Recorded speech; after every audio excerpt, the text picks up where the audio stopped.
Hello students, this is video 1.16 and we are finished with Unit 1. We have done it. We're done with Unit 1. We finished it Friday.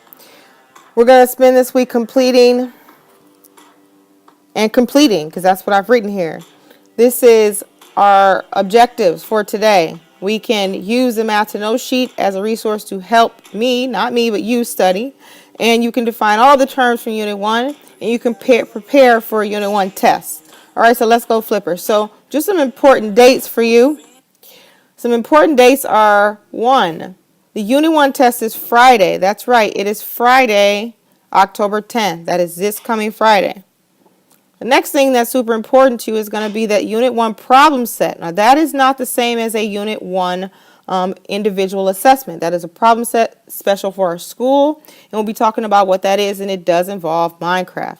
That is due October 17th. Okay? We will begin our new unit. That's right, our new unit will begin on Monday, October 20th, and we will actually take a trip in our unit to the UK. Well, kind of, sort of.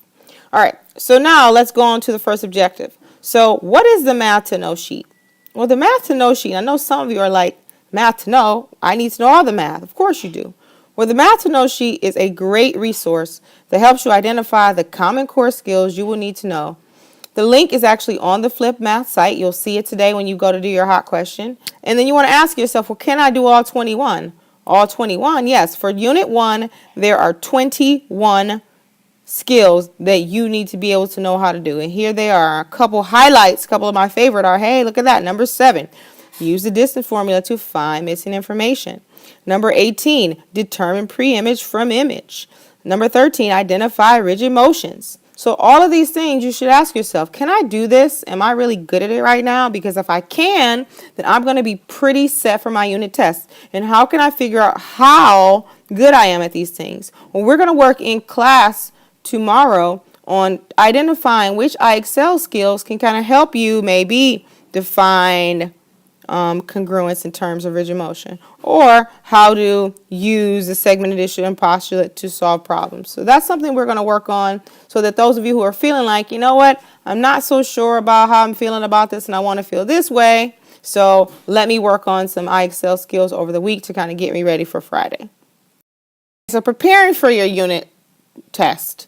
So the first thing you want to think about is the vocabulary. Well, what are the vocabulary words from all the WISP, and can I define them? So what you want to do basically is you want to go back through all your WISP videos and you want to highlight or underline, right, all the vocabulary words. We're going to spend some time in class doing this, and we're going to use an additional sheet that you're going to get credit for, and it's going to be our vocab for this unit. It's going to get submitted for a classwork grade. Classwork grade. So you want to make sure that you're doing that, because if you can talk about the words and actually define them, that will help you so that when you see the words on paper on a unit test or again on the Regents, you'll know what they mean. Okay? So the second thing you want to think about are the RTs and EPs. Did you complete them all and correct them? So a lot of us are doing the RTs and EPs, awesome, but we're not correcting them. So you know you can see them on the site. And next unit, we're going to use red pens in class to correct them, so we can actually see that. So myself, Alex, and Maddie can see where the corrections are. But what I encourage you to do is to go back over your RTs and EPs. You want to review them, and you want to make sure you understand them. You've made corrections on them. Because, again, just because you're having different questions on the unit test doesn't mean it's different concepts. It's the same concepts. And last but not least, there's 2 more. You have number 3, which is you want to re-whisk. If you need to re-whisk, re-watch the videos because you've seen them, and now since we've done the work in class, you might understand it a little bit better because you've practiced it.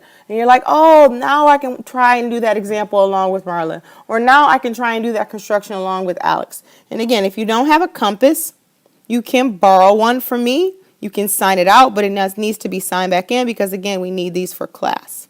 Okay? You can also attend a lunch and learn in room 402. So a lunch and learn will be happening every day at our school. Hooray! But there's going to be a cap at roughly around 22 students. So if you'd like to attend, you need to be outside of room 402 right after the bell. You'll be able to sign in. You will not be able to leave out and go get something and come back. You'll have to be there the whole time. So you really, really want to make sure that you're there and you're there to work. It's not a hangout spot. It's a space for quiet work. So please attend if you are interested. My next suggestion is for you to form a study group. Study groups are awesome. This is when you get together with a group of friends after school or before school or at lunch and you hang out and you work on problems. You can eat, work, and talk. It's the best of both worlds. The fourth one is, are there ISL skills that I can practice this week to help me? There are. There are tons of them, and all of you have your access now. So we're going to spend some time in class tomorrow working on helping you identify which skills would help you to be most successful this week.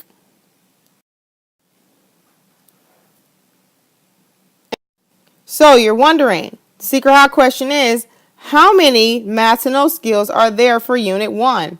And what is skill number 7? I know you're probably thinking, wow, how many IXL skills am I going to have to do to get ready for this unit test? As many as you need to. And again, we're going to identify in class tomorrow which ones would make you the most happy. Have a great night.